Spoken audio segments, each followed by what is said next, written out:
Welcome, ladies and gentlemen, to the monastery, the open bar of the internet, the world's greatest shit show, and the place where we, the good brothers and sisters of this most holy of temples, seek enlightenment through the drunkest, craziest, and most batshit ways possible.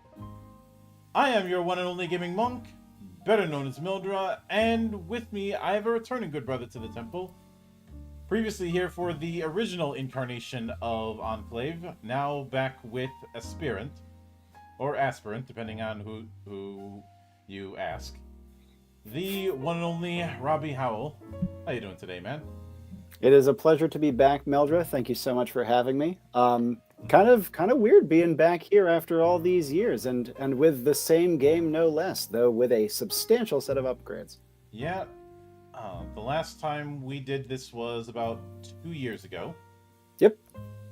So I may as well rip the Band-Aid off right here and now. Is this a director's cut of the original Enclave or a full-on second edition of Enclave? Oh, it's even better than a full-on second edition. We got so much more. So not only do we have the core rule set coming back, with all sorts of updates and upgrades and improvements, better graphic design, fresh art. But we also have a full expansion that multiplies the game's content by 3 to 4, and just takes the already substantial depth that you get out of it and just makes it infinite. Mm-hmm. Yeah, because I believe you are crowdfunding 2 books, Advent and Aspirant. Yep, Advent V2, which is the reprinted core rule set with a bunch of updates, and then Aspirant is the upcoming expansion. But the Kickstarter is called Enclave Aspirant because that's new stuff. And I'm seeing some people of mine in chat. Hi guys, thanks for coming. Oh yeah. So, with that kind of thing in mind, first off, I do want to congratulate you on how well the Kickstarter's done. You got funded in about 2 hours. At the time we are streaming this, it is at 32.7 thousand with about 17 days to go. Mm-hmm. Yep, we're doing great, and it's all down to my fantastic community. Mm-hmm. So, tremendous thanks to everyone who has supported the game and continues to do so. And when this eventually goes up on YouTube, I will have the Kickstarter link on the description there, as I do with every interview I do. Mm-hmm. But I think obviously it's tricky to do this kind of interview because there's going to be some things that I've already covered last time and some things not. Oh yeah. But I suppose one of the places that we can really start is, since this is a refined expansion of what you already set up with the original Enclave, were there any things in the original Enclave that you certainly intended to implement, but for one reason or another, it just didn't translate the way that you'd hoped and had to get cut off? Oh, brother, tons. That's in some ways what Aspirant kind of is a way for me to get all of the stuff I had to cut from Advent V1 and get to put it into its own book. Although that's a little different from what you're saying, I suppose, because you're asking kind of like, is there anything that I was originally intending to add and it just didn't like fit the vision? Is that kind of more of what you're saying? Have you ever heard that expression about how when a writer or a creator writes themselves into a corner and the only way out is to hack off one of their limbs or something like that? That's kind of what I'm going with. Something that the plan was there, but it didn't pan out and had to get either heavily modified or scrapped. Okay, so that's a really interesting question. I have kind of a funky answer to it. I'd say that in many ways, Advent V1 back in the day ended up being better than I expected going in, because it was my first time to try to communicate my weird tabletop design ideas in words rather than just kind of feeling it out through instinct. And so I'd say it actually ended up being substantially better than anticipated, though. I mean, still plenty of edits made, plenty of updates and improvements are coming in this version 2 of the rules. But there was one thing that I was kind of surprised by that V2 has shown me even more.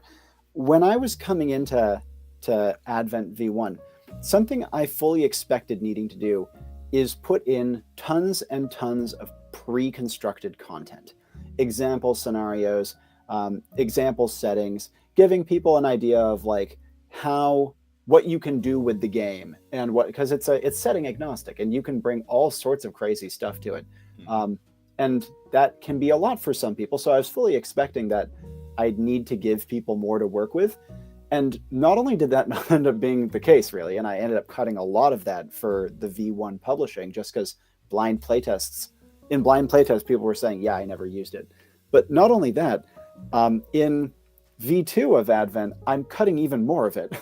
I'm going to have like maybe 1 to 2 pages of pre-con content rather than the like 3 to 4 that I had previously.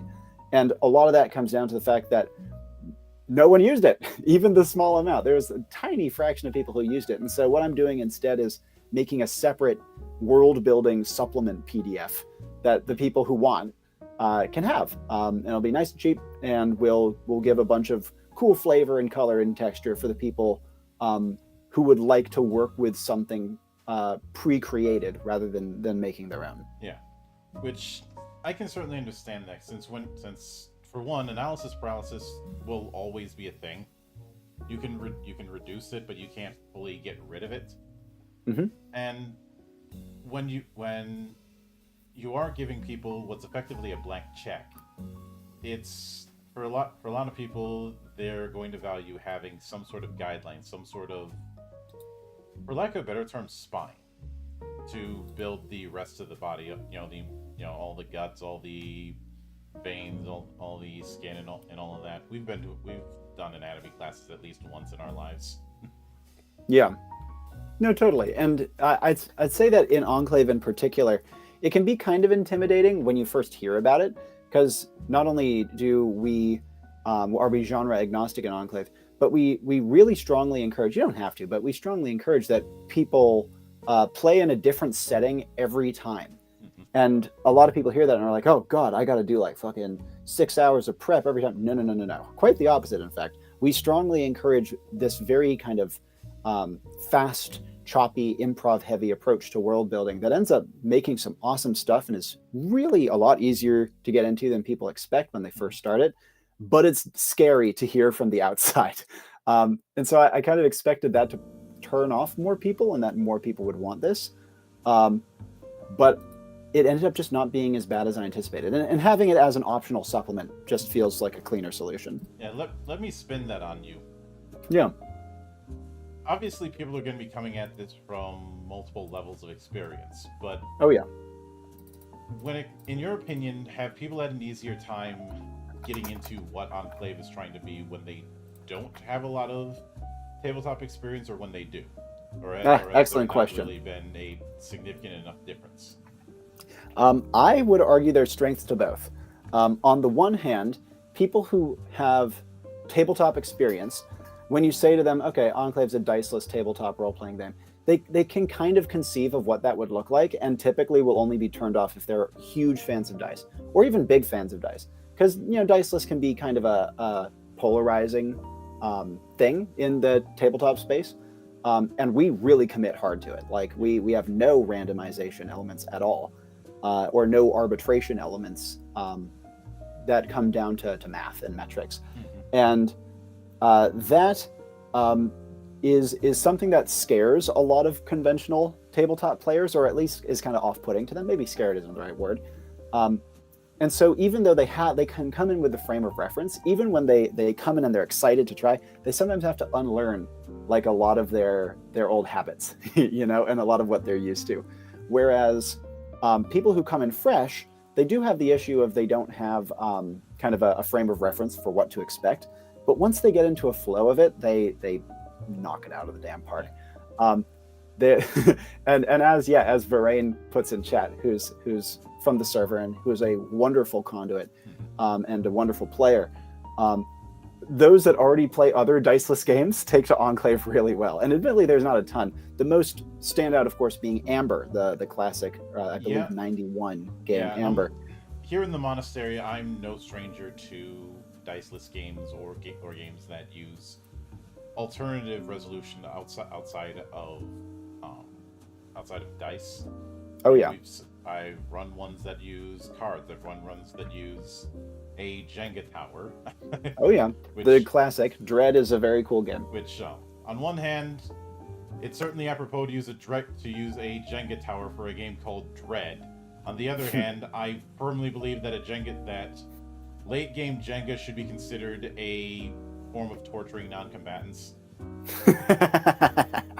Yeah. If you've been no doubt about that. Jenga, you know how it is, where everybody's afraid that if they breathe on the thing wrong, they're going to topple it over. Yeah. And when it comes to, and I've gone through a few diceless games as well. Some of the names might be familiar to you. Things like Marvel Universe, which is kind of the redheaded stepchild of Marvel RPGs, but not because of the fact that it uses a diceless system, although that didn't help given the timing, but how they did it. I think the whole red and white stones thing and the way that they didn't doesn't quite fit the kind of supers it was going for. Yeah.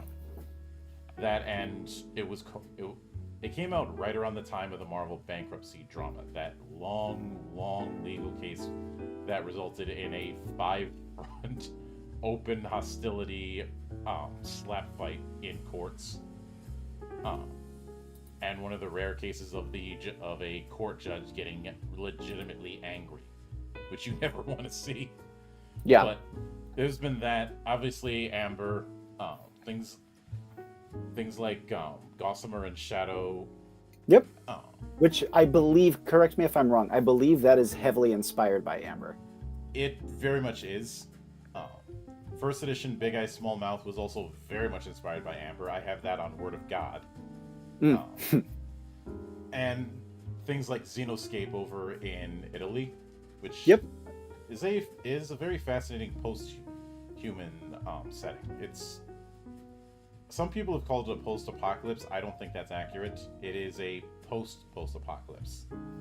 Yeah. The difference being, a post-apocalypse is one where you have traveled so far after the bomb dropped that new civilizations have already started to crop up. Yep. The Genesis is one big example of that, as well as the Fragged universe. Varane brings up Everway. I have covered Everway and I've interviewed Jonathan Tweet in the past for the Silver Anniversary Edition. Because of the Fortune deck, I'm not entirely sure if I can count Everway. Yeah, I mean, when you're talking about diceless games, there's the two camps of like, does it have any numeric resolution, or does it use like an alternative resolution? In the same way that, like, yeah, something like Dread is definitely a diceless game, but I think that's a little different from a narrative game, which I'm sure like anyone would. I think, or like a pure narrative game, I suppose. The idea of a diceless game, they're thinking no randomizer element, period. Sure, but totally legit to like, there are games that come close and kind of blur the line to some degree as well. But that's why I think one of the reasons Enclave is so funky is it leans really heavily into the diceless nature of it while still going for structure, which I think is one of the things that makes us closest to Amber, which is also a true diceless game that goes for structure. And the main difference between Enclave and Amber is more structured than Enclave. Varane, you can tell me I'm wrong here, but I believe I can rest sure in this, that Amber has more structure. It has than more Enclave. structure and has a more defined universe, I would say. That's the other big one. Whereas Enclave, its big strengths are it's fast and it's very dynamic. And so it's something that you can pick up really fast. It's a tabletop game that makes you sweat. I've heard a lot of people be like, I am literally sweating while I'm playing this game, which is a very different feel, where many tabletop games tend to be calmer, more cerebral, very like tactical and patient. And you can get that out of Enclave too, but I'd say Enclave's biggest strengths are adrenaline based, shall we say. When you talk about sessions being a self-contained story when it comes to the game, I am curious if when structuring like a full campaign, if you use something like the tiers and tentpoles model, if you're familiar with that. I'm not familiar with that, but I have a guess as to what you're going for. If you want, I can quickly spell it out how we do long form, because we actually hit the stretch goal for long form like just over a week ago. Yeah, for those who haven't heard that term before, and this is a term that I did not come up with myself. I shamelessly ripped this off of Gargoyles, because if I'm gonna steal, I may as well steal from the best. Tiers and Tentpoles was a compromise that the writing team for Gargoyles did because of the fact that at that time, networks and production studios hated serialization. They wanted to just put any old episode in any order whenever they felt like it, putting something in a time slot. So Tiers and Tentpoles was the compromise.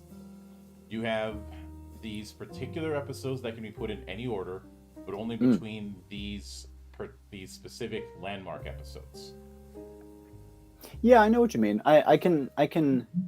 That's a really cool approach. Now that you say it, I kind of want to try that. But the way that we do long form in Enclave, you can actually do a more traditional campaign structure with kind of a seamless stop-start point between sessions. But in my experience, what tends to work better for Enclave, because one of Enclave's huge strengths, its one-shot model, is we have this thing where when you are starting one of these long-form things, you have an overarching plot, and each time you play, you're kind of playing out a chapter within that plot. And so it's all following an overarching story, and what happens in one will influence another massively. However, each one is self-contained still. And so it still has a beginning, middle, and end. But just that end point will wildly influence the next session in future. And this also means that you can actually bring different people every time, which is not only very exciting and very fun. You can do the same people every time, of course, but having the flexibility is great because it means that, for example, when I did one of these and I put it on my YouTube channel, we actually had a 5-session long-form series that had, I think at the gun, something like 15 different characters involved and like 12 different players. And that's awesome. Like having that many people all contributing and invested in this one story. It's something that I think plays to Enclave's strengths really, really well. Though again, you can do more conventional long form as well. I will also note that Varane is fact checking me that compared to Enclave, Amber has more extensive setting but less structure, which is really interesting. And I honestly, I can see why he says that. Maybe I'm thinking different because our structure is kind of bunched in different areas than Amber's. God, it makes me wish I knew more about Amber. I'd be able to talk more informed about it. That's what I get for reading it once. I've read it plenty, but I haven't read it. I haven't read it in detail in the better part of a decade. Yeah, totally. So yeah, hopefully that explains the like long form way that we approach. Mm-hmm. And when it comes to that, and especially given the whole thing about going into different worlds, when you're dealing with a high concept like that, it's always important to establish some sort of rules about how that kind of thing works. Yeah. You know, if you look at a game like, say, The Strange, which similarly is doing the whole dimension hopping, it has a specific set of rules about how it works, and it's not dimension hopping so much as it is translating, as it calls it, Mm-hmm. because whenever you go into a different world, you have to take on a form to adapt to that world so you don't stick out too much. Like if you're going into a world where there's no humans, you're not having a human appearance is going to draw too much attention. Yeah, that's a really interesting topic because in Enclave we don't typically do that. We typically make people fly in and try their best to act natural. And there's a couple reasons it works that way in our system. I think almost all of it comes down to the one-shot model. Reason being is that since you are only in a location for a single session, and Enclave sessions in game time tend to be very short. Like if we're playing for maybe 2 to 4 hours on average, in game time it's quite rare for a mission to go longer than like half an hour, 45 minutes. I'd say most of the ones that I host tend to be like 20 to 30 minutes of in-universe time. And so because of that, it's less important to blend in on every single mission. Of course, some missions are going to really want it, and some classes are really good at it. But the other advantage we have is since we design missions around the characters on them, we can actually be really conscious with how a character's appearance will affect their perception within a given place. And we can play with that as a design element, which is not only really fun, and can be very rewarding, but it also means that it can create really interesting challenges and drama for a character that makes them think about how they're playing quite differently. Mm-hmm. I can certainly get that. And since we're talking about some of the classes and what they can and can't do, I suppose this is as good a time as any to bring up the magic question. Yeah. Since we're going system agnostic, we're going setting agnostic. a lot of times when you have magic systems in fiction, there's that need to make sure that magic has certain rules, because otherwise there's nothing it can't do, and it could potentially solve any problem. Mm-hmm. So, within the classes that do have some sort of magic bent, do you have some sort of not a limitation in terms of hard mechanics, but just bullet points of what you can and can't do with their particular brand of magic? Aha, fun. Okay, so a couple of things here. One is that while Enclave is setting agnostic, it's certainly not system agnostic. It's actually a very particular system, and that's part of what allows us to support the answer to this exact question. All classes in Enclave are magical. Even a class like the Gunslinger is using magic, even if it's of a very particular flavor and style. So everyone's a Gish. Everyone has supernatural potential, is the way we kind of phrase it. Mm-hmm. And even though, and the way we kind of separate these out is that your class comes with their own not only abilities, like discrete magical powers, but also a slew of supernaturally cool equipment. So you already have like a whole bunch of these nice magical tools, and then certain stats can get you more magical in certain ways than others. Obviously, there's obvious ones like Arcane that just allows you to produce novel magical effects. They have to be pretty weak, but you can do a lot of stuff with it. And that's obviously magical. But on another hand, in the way that Enclave kind of works, if you have an extremely high might stat and you have supernaturally high strength, that is also magic of a slice. And so the way we kind of phrase it in Enclave is you have a bunch of these discrete supernatural and mundane capacities. And if you want to bend them or shift them or adapt them to a given situation, we have a mechanic called energy work, which allows any given supernatural power to work slightly differently in a given context by changing the way you are using it. All abilities, for example, in Enclave have something called a paired action, which is something you have to narrate your character doing in a compelling way to make the magic happen, like an initiation, right? But if you play with and bend and tweak these paired actions, you can justify your magic working differently. Sometimes you can amp up the power. Sometimes you can give a completely different effect. Sometimes you can tone down the power. But always it has to come with not only trade-offs, where those are needed, such as higher magical cost or incurred downsides, but also it has to come with added effort. And so rather than saying that in Enclave, there are things that you just explicitly cannot do with magic, we instead give you starting points and kind of try to pin power at certain levels, and then show you what we want to see to let you bend it. So you could say that it is a soft magic system. I think that is probably the best way you would describe it from like classical fantasy literature.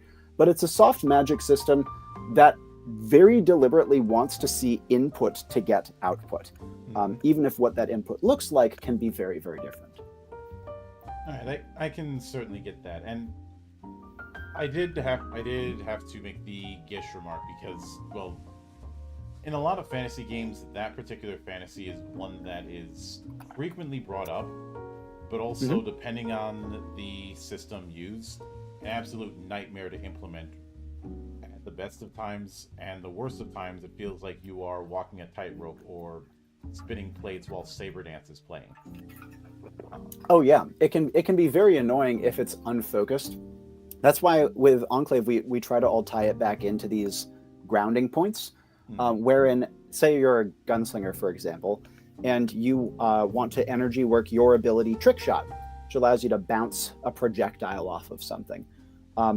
Well, since the ability lets you bounce, what if you're like, okay, can I kind of do and let's imagine that you're of a character for whom this would make some amount of sense, like aesthetically speaking. You're like, okay, I'm next to this gutter. Can I do the Looney Tunes thing where I shoot a bullet down the gutter and it like spits out the other side to hit the guy at the bottom? That's kind of goofy, right? And it kind of feels in line with Trick Shot. And so what we might say is, if we're like, let's say you're playing like a dire, serious character, we'd probably be like, this seems kind of silly for this guy to do. But let's say you are playing kind of a goofy, fun character for whom such a thing could make sense. We'd probably say, okay, what's your paired action? How are you going to add to the paired action in a way that might make this make sense? And since Trick Shot normally requires like a flourish with your gun, they might say, okay, well, what I'm going to do is I'm going to like twirl the gun on my finger, and while it's doing so, I'm going to like stick my face right up to the gutter and like look down at like eyeball that sucker, maybe like run my finger around the edges and give it a flick to test the resonance, and then I'm just going to shoot without giving it a second thought. That's an awesome paired action. It's very funny, and it leans into not only the aesthetic of the character and the aesthetic of the action, but kind of the overarching fantasy of the scene of like this goofy guy is somehow able to pull this off by lining it up like a pool shot, even though it makes zero sense. And that's fun. And it also feels like you've put in the effort to think about how this would be realistic, so to speak, within the fantasy of the scene. Not to split hairs about wording, but I feel like believable might be... Yeah, of course. That's a better way of putting it. Thank you. Yeah. Copacetic, if we want to get fancy. Yeah, but I would get that level of fancy, but my English professor is probably still mad at me for the whole mirror writing incident on April Fool's Day years ago. Nice. Short version, he had us do an assignment with the due date for April 1st. I submitted the assignment, 20 pages, double-sided. The whole thing was mirror written. Oh, that's rough. I got called out in front of everybody asking why I did it, and I, without missing a beat, said, "Why'd you set April Fool's Day for the due date?" Yeah, that's kind of awesome. I still got a passing grade. But good. Yeah, that sounds like energy work in real life. Yeah, but for months afterwards, anytime I'd walk by, he'd just stare daggers at me while I just had this smuggest look on my face because he knew that I had outplayed him. Mm-hmm. But yeah, and that's kind of the fun with a system like this. Even if it sometimes can feel like, well, how is this fair? Well, it's fair because you as a player are buying in so heavily to the narrative that you can actually quote unquote outplay by coming up with something super clever, super creative, and that feels right. In the same way that your professor is like annoyed with you, but still gave you a passing grade because internally he's like, all right, mate, that was actually kind of awesome. And we can say that aloud. We can say, yeah, this is actually kind of awesome. Yeah. One of the other infamous things that was tricky to work with in some systems, but I can see working a bit easier in Enclave is a long time ago I wanted to make and this was one of my first characters. I said, mm-hmm. I want to be a rogue, well, thief at the time, but but I don't want to do that whole disarming stuff and sneaking about and backstabbing all that mess. I want to be able to make traps on the fly, the kind of traps that would be on the level of ridiculous that you would see in, say, a Chuck Jones sketch.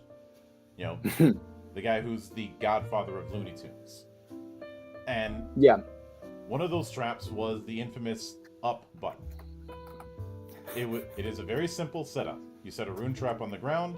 When someone steps on the area that is the designated area for that trap, they go up at about 40 miles an hour for 6 seconds. Straight up.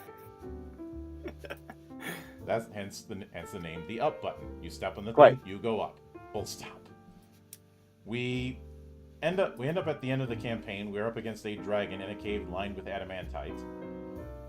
Dragon ends up stepping on my trap, and he goes up. The GM goes, all right, he hits the ceiling, and he comes back down. I'm like, no, he doesn't. It hasn't been 6 seconds yet. Now, if you know anything about adamantite, you know that stuff does not budge for anything. Yeah. Nothing short of an act of God is going to make adamantite move an inch. And as big as the dragon is, and as fast as it was going, that's still not enough. It was like, it's not going to move. And I said one infamous line: the spell does not care. Because I was operating under the logic that a spell is like a computer program. It is going to do the thing it's built to do, and nothing else. So, between a literal, immovable object and an unstoppable force, you ever see a car get compacted? Yes, I have. That's what happened. A whole lot of chunky salsa raining from the ground and meat's back on the menu. Yeah, absolutely. And in games like D&D, where it seems to me, right, as kind of an outsider, that spells are more like computer programs. that pretty much is, I'm not going to say guaranteed to work, because obviously there's always going to be nuance to it, but it seems like you can very easily say, like, you can get into a position where this is the logical outcome. It sounds kind of like the peasant railgun thing that I heard being talked about 10 years ago. I took the approach of it's a computer program because you're dealing with somebody who's effectively a combat engineer. Yeah. And if somebody's building something as a combat engineer, it's going to be built to do a particular thing. Yeah.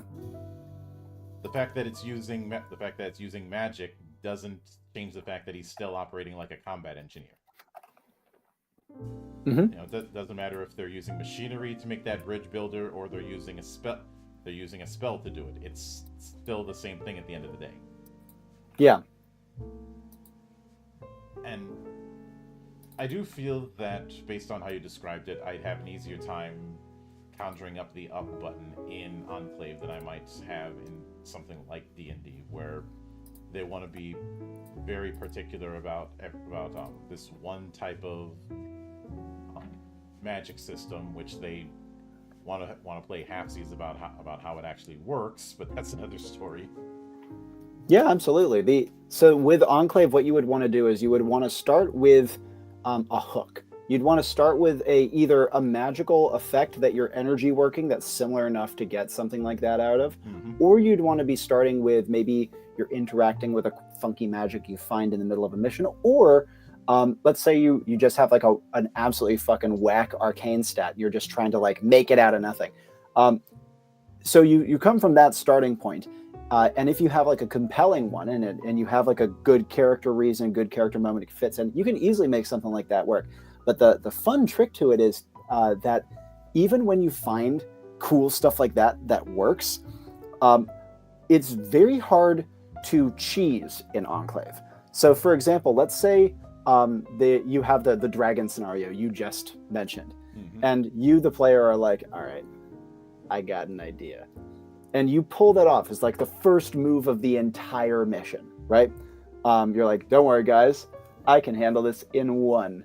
And you go up and you do the up button, and the dragon goes up. In Enclave, we have a lot more ability to kind of dynamically react to actions like that on the fly. And since we can customize missions based on the characters among them, we can say to ourselves, all right, if this move works, what does that lead to? Is that going to be the end of the mission? Is Mildra going to cheese my mission and make it end in 5 minutes because he just thought of something clever? And if not, what else can I pull in? Because you're going to find some conduits, like our hosts in game, that are like, all right, yeah, that was fucking awesome, sure. Have your win. But you'll find others who are like, all right, sick play. Dragon got the dragon. What about her spawn? And then they'll throw in some other trick or threat for you. Or they might even say, okay, excellent one. The dragon slams into the ceiling, realizes something's at play magically, and unleashes a counter spell. What then? Yeah. So you can kind of think of it like a crescendo that you want to build as a player on mission, where if you cap out your mission with something like that, I bet you anything most conduits are going to be like, hell yeah, that's sick. Whereas if you pull it off at the beginning, they have a lot more ability to be like, I want them to put a little bit more into it before I give them the full payout. Mm-hmm. And in our case, the rib was on me because first off we had to deal with the smell. Nice. and second off, we had to dodge. It was like we cast Meteor Swarm on ourselves, but instead of flaming rocks, it was giant dragon guts. Oh god! Because yeah, that'll do it. This was a ancient dragon that just got smashed. Some of us had to contend with, here. He decided to get back at us by going into detail about the thing screaming in its last moments as it's being quite literally crushed to death. Yeah, that's my reaction too. And in all fairness, afterwards we headed back to the village that had hired the party and said, "I need you to get us all the carts you have. Now, let me be clear. I don't want several carts. I want all of the carts. All of the carts, all the wagons. We have to haul in a lot of stuff. Mm. And yes, I realize that sounds similar to that whole all of the bacon and eggs thing from Parks and Rec. I need to make sure you didn't think, oh, I just want a lot of bacon and eggs. No, I want all of the bacon and eggs you have. Mm. But would you say that that's one of the things that people have had to, I guess relearn is that kind of back and forth? Yeah, I would say that is a big part of it, where Enclave, I'd say, plays much more like a book or like a film, where as a player, one of the things that you are trying to do is buy into the story, show that you're bought into the story, contribute to the story, and that is going to result in much, much better results for you in game. And it is purely down to just like, wow, this feels correct, this feels awesome, this feels there, right? I could go into the details on like the exact mechanical systems behind that, but let's just, the result is that it ends up feeling much more like a traditional narrative. And because of that, players that can embrace that element of it and kind of naturally escalate and move with the flow of the story are going to get really great results out of it. To the point where being a good Enclave player is, I would say there is correlation with being a good player in other TTRPGs, but you can be terrible at other TTRPGs and be amazing at Enclave, and vice versa as well. It's a different though connected skill set. Mm-hmm. And maybe this is research material for some, but there is one book that comes to mind that would flow very naturally when it comes to helping people bridge that gap. Mm. Have you ever heard the book Blowing Up the Movies? No, I have not. I'll look it up. Blowing Up the Movies was written by Robin Laws. It's kind of an unofficial companion to his Feng Shui RPG. It's not directly connected, but there's some overlap because of what Feng Shui is trying to do and what Blowing Up the Movies was trying to do. And it is talking about utilizing looking at action scenes in various movies and talking about how to integrate that into the tabletop. And it is a system agnostic kind of book. It's more about taking the approach. Like, I think one of the major examples is how we can take some notes from, say, the tea house shootout in Hard Boiled. Yeah. Where it's not just a case of a couple of dents here and there. The whole place is getting wrecked. Yeah. That's so cool. I never heard that book before. Nice recommendation, man. Yeah, it is. It's one of those books that has been an easy recommend for me. Mm-hmm. It is somewhat tied to Feng Shui because same author, but it's not ostensibly a Feng Shui supplement. If you catch my drift. Sure. And some of the other ones that it brings up is things like, obviously Star Wars gets brought up, Crouching Tiger, Hidden Dragon, Seven Samurai, Die Hard. Those two are two of my favorite films of all time. The Killer, as well as things like Detective D and the Mystery of the Phantom Flame. And his reason for including that is Dear Fu. Nice. Which sounds like well, given that it's the author of Feng Shui, then I can see why there's such an emphasis on like classic kung fu movies. Yeah, though not all the ones I mentioned there are kung fu movies. Oh, certainly not. Just like overrepresented. It's an easy one to go with, but Feng Shui was always built around being an action movie in tabletop form. And it's good at that. Feng Shui is a really cool system. Mm-hmm. And Robin Laws is a really impressive author with a ton of pedigree. Yeah. Something that oh, hey Ari, how you doing, man?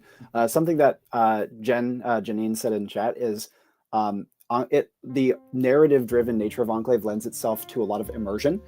And tying it back into what we were talking about earlier, I think that's part of the reason that Enclave makes you sweat. Like, there's in the same way that like a movie can really grip and compel you, even as you're just sitting on a couch.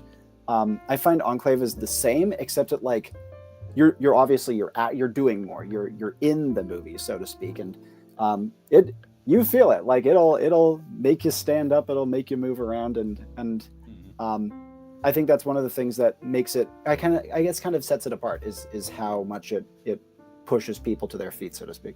I remember there was a movie a few years ago where the whole thing was shot in first person. Yeah, there was a couple of them actually, but there was this one like action movie one that was kind of cool. Yeah, and I do like bringing up action movies when it comes to this because there is that stereotype of, oh, you just turn your brain off for an action movie, but that not only applies with certain ones, Mm-hmm. namely anybody who abuses shaky cam, which any director who throws around shaky cam that much, I think they should get a public flogging personally. With the camera. Yeah. Crouching Tiger, Hidden Dragon is not an action movie you turn off your brain for. That is just and that even some of the ones that are aggressively insane, like say Crank, I wouldn't turn my brain off for that. It's more of WTF is gonna happen next. Mm-hmm. And stuff like that is more of a case of how to take one idea and stretch it to the point of it feeling like Stretch Armstrong. Because the idea with Crank, for those who hadn't seen it, was he's poisoned by a drug that is slowed down through adrenaline. So he needs to constantly do something to get the adrenaline up, or it's going to kill him. And that's a simple setup, but it leads to a lot of pure insanity that you can do with it. Huh. Wild. I actually never knew the plot of this thing. Mm-hmm.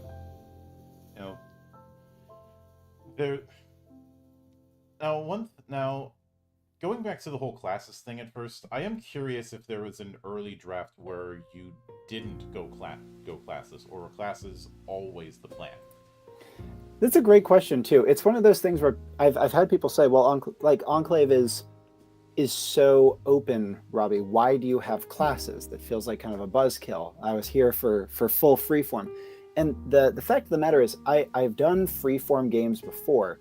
I'd say the first good game I ever made was almost purely freeform. But the reality is that while Enclave has a lot of openness in many regards, you need a good amount of structure with it too, for I'd say 3 big reasons. One is it gives broader appeal. 2 is that it makes the game way easier to get into. Structure helps a lot for people who are new to something. And 3, it makes the game wildly easier to schedule.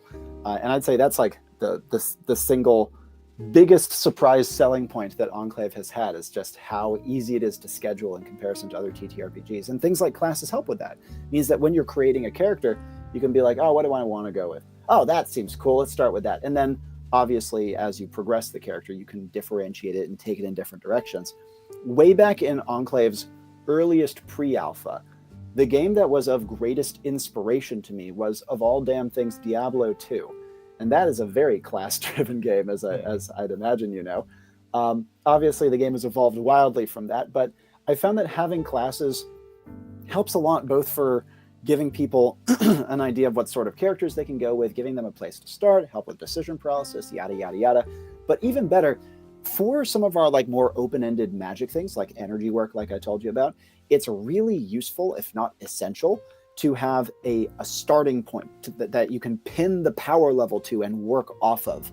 And having classes with discrete abilities helps a lot with that. Now, that said, maybe someday I'll revisit classless or more free-form style diceless tabletop stuff. But I'm quite married to the current model for Enclave, because it makes it just recognizable and familiar enough for people to give it a shot, despite all the weirdness. Yeah, I would say when it comes to, I realize that there is a stereotype that classes are a limiting thing. This was a mindset Mhm. obviously as a Final Fantasy fan, I've seen quite a bit since 7. This idea Mm. that reform is superior because you can do whatever you want with it. Except if that was true, if that was truly the case, then I wouldn't treat GURPS and GURPS fans as my personal whipping boy for the last 20 plus years. Oh, GURPS. And, It's such a cool idea. It has so many cool things, and but it's a flavor. yeah, and don't get me wrong, I don't hate GURPS. I Mm. just think that a lot of GURPS stands who say, "Oh, you can run anything in GURPS," are not being fully honest. I would tend to agree with that. It has strengths, but I don't think it's as universal as it wants to be. It can be, but you are going to have to do a lot of work. Totally. You're not going to have a session 0. You're going to have a micro campaign of session 0s because of all the pluses and minuses and the multiple books, and eventually it stops becoming a game and becomes a therapy session. Yeah, well, it's certainly a game that you need a lot of commitment to get through. Though I've seen people who have it. And it is interesting you bring up Diablo, because within that you had its particular class trees in Diablo 2. And due to that, you could do multiple approaches with the same class. Oh, yes. In fact, Janine in chat just said that having a oops all the same class mission, as we sometimes have in Enclave, can just shows how different multiple characters of the same class can be, even at level 1. There's a million ways to build a class, which is something Diablo did inspire me very heavily on. And in the expansion, we're actually making that even more substantially the case by opening up character creation and giving more options for leveling, including the ability to get abilities off of other classes as you level, which is, as you might imagine, like pretty enormous when it comes to build variety. Mm-hmm. I can certainly get that. Now, with that in mind, when it comes to, I think inevitably some people are going to try and create their own classes. When it comes to that, are there any do's and don'ts you try to advise people on? It's. I feel like, is this a plan, or did you give me the exact question I wanted? This is. Yeah. There's not only. Can I answer that? I can answer that pretty long form too. We actually have a stretch goal that's like $3,000 away, less than that even at this point. That is for rules for creating your own classes, baked into Aspirant, the expansion. And much of the inspiration from this comes from the fact that since Advent released, we've had this community pop up organically of people who are wanting to make their own classes. And I love it. I absolutely love it. And when I had more time, especially, I tried to work with them to not only help convey my ideas for design, but also to make sure their classes could like fit the vision of the game, kind of fit what I think would be best balanced. And I actually commissioned art out of pocket for a lot of these classes. We have 8 or 9 published on the server, and eventually I'm going to have full supplements for them. And I think we have upwards of 60 in development. So yes, making your own classes is something that's not only wildly encouraged, but we are going to have official rules, like maybe not rules is the right word, but like guidelines for creating classes to make it much easier for people to do so. Hey, thanks, Ethereal Dragon. I really appreciate it. Yeah. But in addition to that, the big reason I brought up that whole thing is there have been I have seen some games do the whole thing of permitting people to make custom classes and the like, but not giving a whole lot of guidance in terms of what to do or what not to do. And guidance is a big damn deal for me, because I've seen my fair share of games that do the kind of narrative is blank slate, but don't give a lot of guidance on where the line is on like I'll use Fate as an example, and not to pick on Fate, but it's a good example of what not to do with this kind of thing. Sure, and Enclave is compared to Fate pretty often too. There's a lot of things you can do with the idea of an aspect, but it doesn't really give a whole lot of guidance in terms of what is too broad of a use for an aspect. It just kind of leans into trust the table to figure it out, which I'm not entirely sure is the best answer depending on level of experience. I think that answer can work with some things. We do use that with Enclave for certain elements. Like we have a lot of elements of character creation that are custom made, including some pretty notable things. Like you can customize little perks to your abilities as you level, and those are left to discretion of the group to resolve. But I think the key there is they're incremental. You don't just start and say, oh, you get to decide everything yourself. It's more like you're given pieces that you customize. And that way, not only can you do it gradually and you're not saddled with it all from the beginning, but also if it proves kind of unfeasible in practice, you can kind of target the problem, be like, this feels a little whack. Can we fix this? Rather than saying you got to change everything or not having any idea of where to start. If it helps, I can give, or rather, if you're interested, I can give you a little bit of an idea of like what goes into making an Enclave class, because it kind of feels like we're going in that direction. Yeah. And I'd be curious where the line is and the do's and don'ts.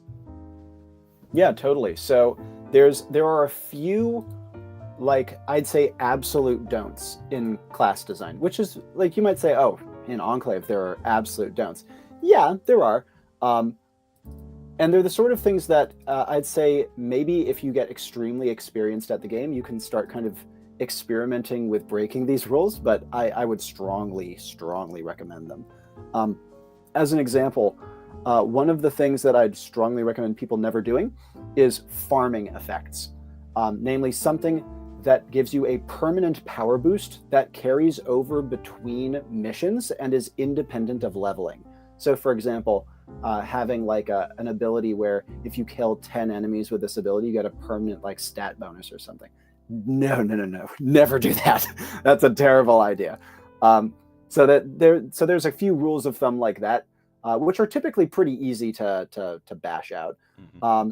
But I think that one of the more funky things to remember with Enclave is that, unlike in a lot of other games, in Enclave, class abilities are on their face quite finite and quite specific. Your class only has 3 abilities. They tend to be quite high impact, but you only have 3 of them. And then in Aspirant, we're also introducing advanced abilities, you get 3 of them, and they are optionally unlocked as you level. So and then on top of that, you have your 12 unique items that can have supernatural effects, and those are very important too. But typically, I suggest people start with the abilities, those core 3 abilities that you start with, and think about how those create a cohesive identity together. Reason being is that those 3 abilities are the things a character is pretty much guaranteed to have of that class. Whereas the gear in Advent, the core rule set, we have like a simplified starting gear system where you're guaranteed to start with certain things. But in Aspirant, people can start with whatever the hell they want. And so if you have a piece of gear that's literally essential to a class's game plan, maybe put that effect onto an ability, because that's something they have to have. Mm-hmm. Yeah, I can certainly get that. And with that in mind, I don't have the full list in front of me, but I'd like to play a little bit of word association if you don't mind. So I'm going to list off some of the class names, and what I'd like you to give me a character in fiction who you think would be a good representative of that class or its particular toolkit. Oh, hell yeah. So I wish with that GIF I could just grab individual images on it. Let me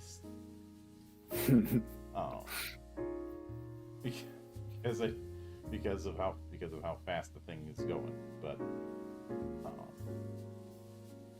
so let's start with librarian. Yep, totally. Right off the top of my head, are you familiar with the Page Master? Yes. Yeah, bango. All right. But you can go in many different directions too. I'm not going to pry as to your age, but I wouldn't be terribly surprised if you're kind of similar age to me. Did you grow up watching Between the Lions? I am in that age, but I did not see that. Ah, rip. Okay, Between the Lions is awesome and is also a pretty good example of the librarian class. Yeah, I didn't want to go with the titular librarian from that one set of movies because that's way too easy. Totally. But Thane. Agamemnon from the Odyssey. All right, I could go with. Well, that. rather the even better. He's only in the Odyssey for like half a minute. Mm-hmm. I can go with that. Thunderbird. Susanoo from Shinto mythology. Mm-hmm. Yeah, local storm god. This learns what giant snake meat tastes like. Yeah. But next would be the Wanderer. Bilbo. Including his ability to be naturally sneaky. Actually, yes. In V2, Advent V2, we are actually shifting the Wanderer more than any other class and giving it more of a stealth focus. Right. Berserker. Berserker, Grom Hellscream from Warcraft. I could go with that. There, one particular approach I've considered with Berserkers that I don't see done as much is the idea of them being possessed by animal spirits rather than guy gets angry. Oh yeah, we have that as an advanced ability on them. Oh. I suppose an example of this kind of possession effect is to consider the Berserkers in The Northman. Good movie, by the way. My artist Greg Taylor loves that movie. He's like, it's his favorite movie of all time. And I won't say it's my favorite, and it's not even my favorite of Robert Eggers' work. But picking a favorite of Robert Eggers' work is hard because every single thing he does is a banger. Nice. Including most recently Nosferatu. Apparently, I've heard. Yeah, it was really good. Apparently, he wants to do the Wolfman at some point, and I'm like, screw it, just give him all the Universal monsters and let him do each in his own way. Hell yeah. But then there's the Freerunner. Oh, this one's tough for me because I like so many like real world parkour athletes, but Faith from Mirror's Edge is the best pop culture one. Mm-hmm. I suppose if I wanted to cheat a bit, I could also bring up the Prince, from Prince of Persia. Oh yeah, he's on that list as well. Spider-Man I would even classify as being a free runner by Enclave standards. But Infiltrator. I forget the goddamn guy's name. Mission Impossible dude. Tom Cruise. I forget the actual character's name. I suppose could you also qualify, say, Jason Bourne? I'd say he comes close, quite close even. Oh, quick question, Mildred. Do you mind if my kids come say goodnight? Oh, that's perfectly fine. Yeah, of course. Come here, boys. You can come say goodnight. I'm enjoying the free association game. Something we actually do in Enclave is for every class, we actually have a list of like inspiration characters. For those, I obviously I don't have my camera. There's no camera, but do you want to say goodnight to everyone? Good night. Good night. There's the 4-year-old. Yeah, since last we talked, I had another kid, so that's another one. Yeah, but come here. Sterling's 3. No, I know. I mean, he's practically 4. Waylon, do you want to say goodnight? Do you want to say goodnight? Night. There's the 2-year-old. All right. Good night, boys. I love you so much. Thank you, darling. Could you help? Yeah. Could you help him get down the stairs? Nice. Okay, pardon me. I ended up making for my own project, I ended up making a special ops job. And one of the abilities I gave it was what we called under 30 seconds, which was based on a remark I remember because I was watching this video of an ex operative watching spy movies and giving comments. He Mm, brought up that there was a kind of 30-second test that operatives have to do, where you have to be able yeah. to put on or put off a disguise in less than 30 seconds. Ooh, that's cool. Because going with some of the gadgetry of the super spy is one thing, but I feel an underrated idea with the idea of an infiltrator or a spy is they are there. They're not invisible, but you just don't notice them. They are a gray man.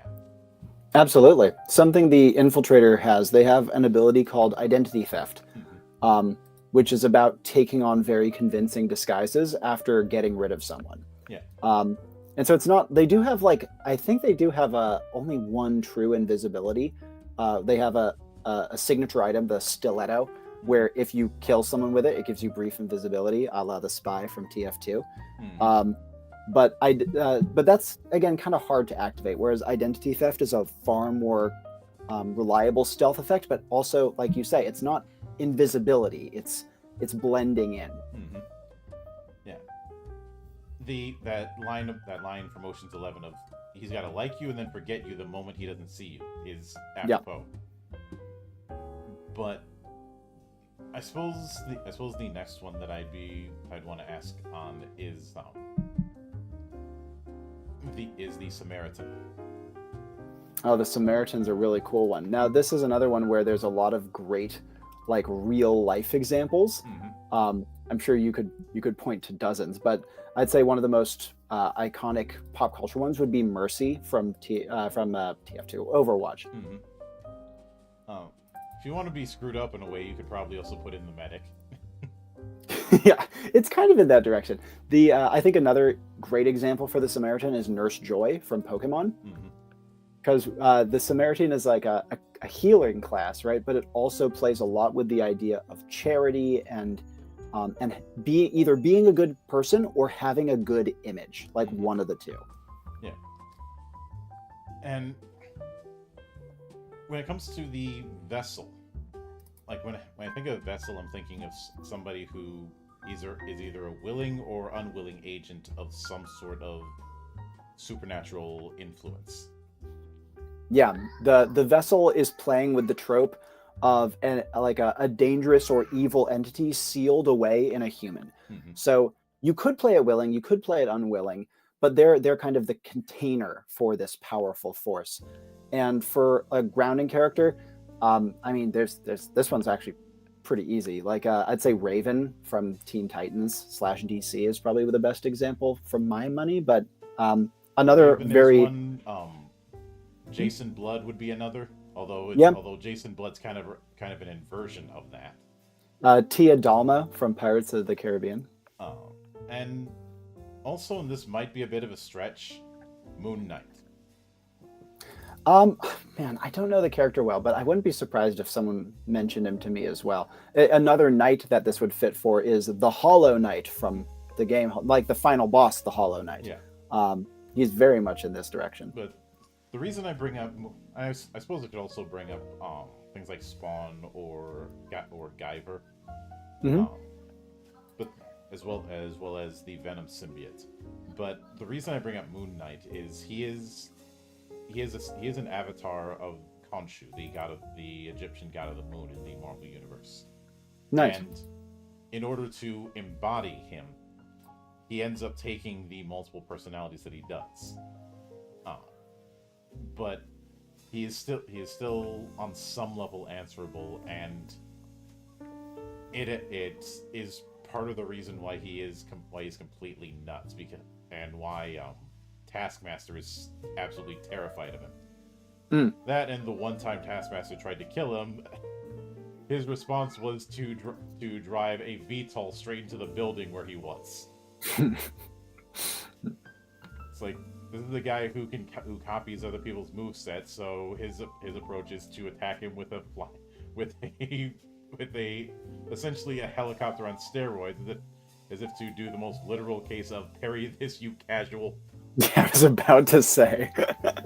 Oh, Oh, and real quick, Ethereal Dragon, the Discord link is on the Kickstarter. It's under the subheading that says, I think it's want more or want to see more. There's a big image that links to the Discord. but with the Witchfinder, I'm gonna go out on a limb and say Solomon Kane. I was about to say, yeah, Solomon Kane. I I try and have people watch the Purefoy version of Solomon Kane, even if the film's not great, but Purefoy understood the assignment and was probably developing back problems from carrying that movie on his back. Solomon Kane is another one that my artist Greg really loves. Mm-hmm. And so when I gave him this prompt, he was like, "Oh, Solomon Kane." And I was like, "Yeah, but just like make him," because I was obviously commissioning the art. I was like, "Make him more of a pretty boy." And he's like, "Ah, fine, if you insist." Yeah, I did see a little bit of Zorro in the design you got. I'm not sure if that was intentional, but I saw that a bit, as well Not as intentional, but I kind of dig it now that you pointed out. as well as a bit of Val Kilmer's character in Tombstone. I'd say that's And closer. I think it's because of the mustache. Yeah. But there's also characters like Eisenhorn in the 40K universe who is an Inquisitor, but his stories are more like a film noir story. Yeah. As opposed to, say, Caiaphas Kane, whose stories are more of the best and the luckiest and unluckiest man in the universe. Because he tried to run away from a battle, but everybody misinterpreted it as him not running away, but bravely charging in to point out where the vanguard was for an attack. And so his attempt at running away, which would have been his attempt at cowardice, is seen as heroism, and he has to go through more and more heroic stuff to prove that he's not a coward, even though he totally is, supposedly. But then there's the gunslinger. I have to rip the Band-Aid off right now. Is the gunslinger a nod to Roland from the Dark Tower? He's one of them for sure, but funnily enough, so when I'm designing off classes, I try to draw from a bunch of different source characters, both like fantasy, fiction, pop culture, but also like history and myth and stuff like that. And while, yes, Roland Deschain is there, as is like, the Red Dead Redemption guys and all that, I actually took a pretty substantial amount of inspiration from Whole Horse from JoJo's Bizarre Adventure. So he's the one I like to lead with there. I'd probably lean into Beyond the Grave personally. Sure. From the Gungrave duology. Of just this undead gunslinger who has a coffin full of weapons in a nod to Django. That's kind of cool. I'd be remiss if I didn't point out that Gungrave was made by the same guy who did Trigun. Yasuhiro Naito, who had to learn on the fly when it came to how to do visual storytelling, because before he did manga, he was an architect. And that's something you don't hear about often. Now, I will say that the names are a bit going over my head because I'm honestly kind of a pop culture illiterate, but I get a lot of help from very knowledgeable people, and I try to absorb it as best I can. My wife knows anime well; she might know it. Everybody's got to start somewhere, and I've been teaching people in one form or another for most of my life, so there's that. But with the last one, the Illusionist, part of me wants to say that one of them you were leading into was Zatanna from the DC universe. I did actually consider her, but the Illusionist is, I'd say, less, I suppose, aggressive. It tends to be more of a misdirection and stealth class. And so in that regard, I actually, from like superhero comics, I took a lot of inspiration from Mysterio from Marvel, for the Illusionist. Though the like grounding character I would point to as being one of the kind of cooler and funkier ones is actually Zoroark from Pokemon, especially the one movie. Yeah, I could see it. And whenever I hear Illusionist, I keep thinking of that gag in Clue. Your husband also disappeared. Well, that was his job. He was an illusionist. But he never reappeared. Well, he wasn't a very good illusionist. I'd be remiss if I also didn't mention the magician from the 90s cartoon of the same name. That one I don't actually know. I've never even heard of that. Apparently it was a cartoon that started out in France, then came stateside. Huh, funky. There are a few other characters that I'd like to pick your brain on who they'd be a decent fit for. Please. And since we brought up the DC universe quite a bit, I have to bring up my favorite asshole in the DC universe, and that is John Constantine. Okay, I know a bit about the character, but mostly I know him because there is a player-created class that draws heavy inspiration from him, which is it's called the Fortean, but it also has been known as the Paranormal Investigator, which I believe is like almost a direct one-to-one with Constantine.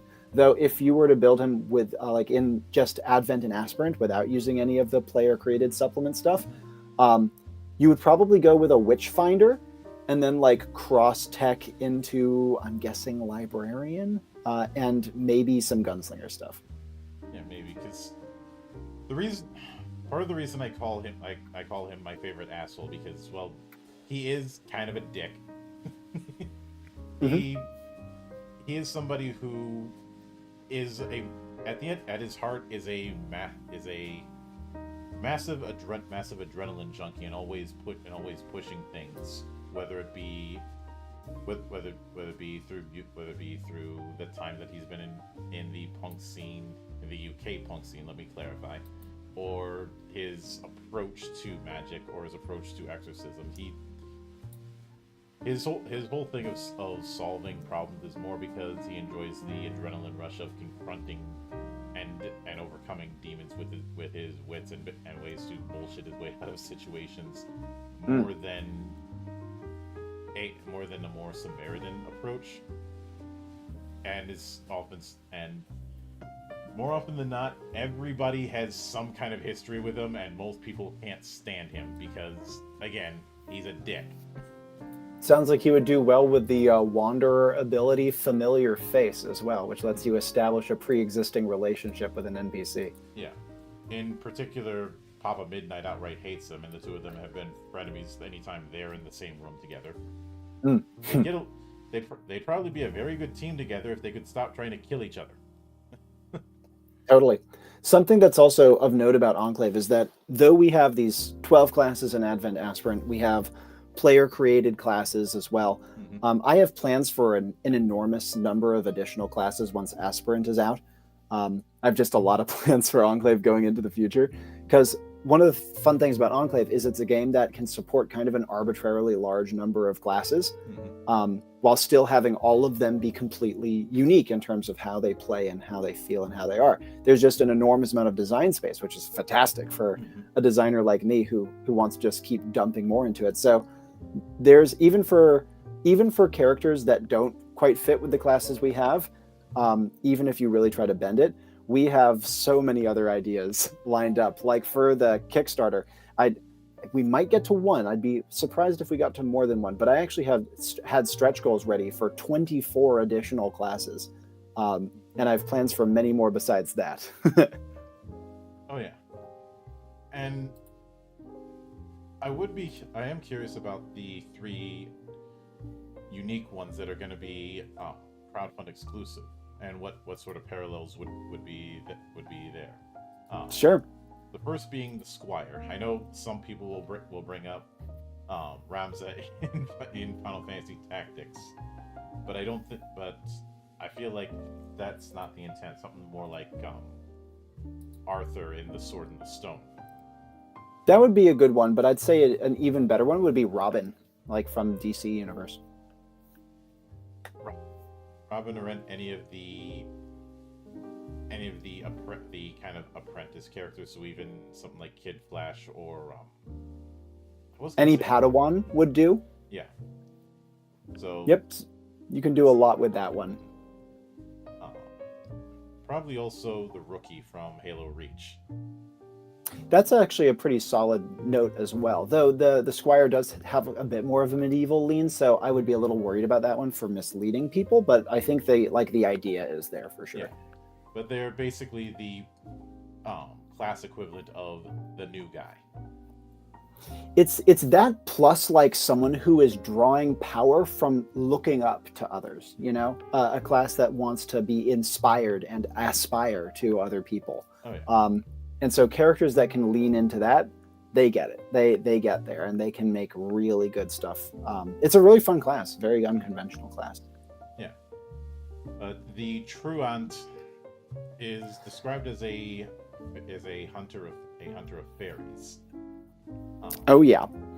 The truant and the endurant are both really interesting for Enclave. In fact, they're kind of untrodden ground. For the truant, I am doing a cross collaboration with comic artist Jay Moores, who worked as a professional A-tier comic artist for quite a while, and has since gone on to create his own kind of fictional universes and his own tabletop role-playing game based on it called Fae, which is about fairies. And the truants are this group within his universe that are hunters of fairies that are kind of trying to keep them separate from the mortal world. And so rather than sourcing this class from tropes, we're doing something quite unusual and are trying to give Jay license to, instead of going off of more universalizable tropes, to bring this iconic element of his world into Enclave while still making it authentic to Enclave and able to play and cross-compatible. Similarly with the Endurant, that's a collaboration with the Dungeons and Randomness podcast and their world of Theria. It was a custom class they made originally for D&D, I believe, and are now trying to do a direct port of it into Enclave, or at least a good approximation of it. So the Endurant and the Truant are kind of untrodden ground for Enclave. I don't know how they're going to turn out, and honestly, I couldn't really name characters that they are similar to, just because I've yet to really dive into them and see how they're going to work out. Mm-hmm. I can certainly get that. Now, with that in mind, what are you shooting for as far as a page count for both books? Yep, so Advent V1, which we've had for a while now, is under 60 pages. I think it's about 60, including the covers. And so in terms of body text pages, I think 54, 56 off the top of my head. Advent V2 is definitely going to be longer. I'm shooting for about 64 pages. My maximum is about 72. I'm trying to keep the core rule set as condensed as I possibly can, because I think it's a good form, frankly. And Aspirant, my guess is it's going to be about double as long, perhaps a little longer. So somewhere in the range of 144 to 160 pages is what I'm shooting for there. But we'll see. If we hit a couple more stretch goals, it might make it longer. Like this player-created class rules stretch goal is probably going to add 8 pages to the book, because it's a pretty in-depth topic. Oh yeah, I could most certainly see that, and I will be looking forward to seeing how it develops. Absolutely. Frankly, same. But with that said, I do want to sincerely thank you for taking the time out of your schedule to come all the way to my monastery and enjoy the madness that happens here. Of course, man. It's a pleasure to be back. Thank you so much for reaching out to me. And it's honestly kind of cool and surreal getting to check in with you, 2 years after our first talk. And anytime you see fit to return, the door is always open. As I often say around here, drinking is not mandatory, but it is encouraged. Well, thank you very much, Mildred. It's been a pleasure. Yeah. And, of course, a sincere thanks goes out to everyone who took the time out of their schedule to come onto the show and enjoy the madness. And there'll be plenty more where that came from, as there always is here, on the open bar of the internet. But until then, on behalf of the good brothers present and not present, my name is Mildra. I am your gaming monk. Stay fucking frosty, everybody. Ciao.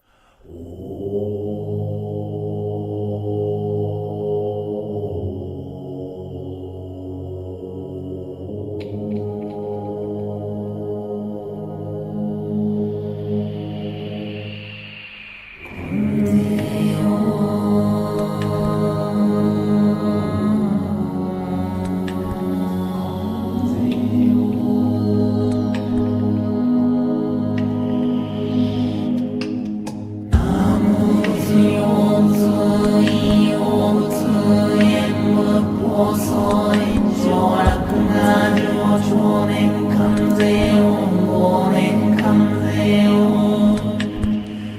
年々上新規年々不利し関税を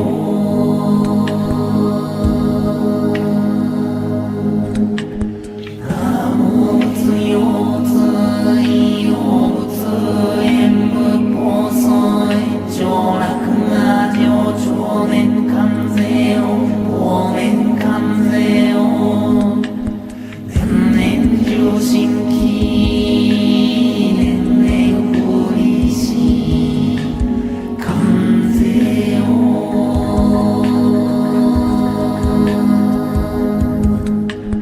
多物物用物異用物演武放送上洛が上少年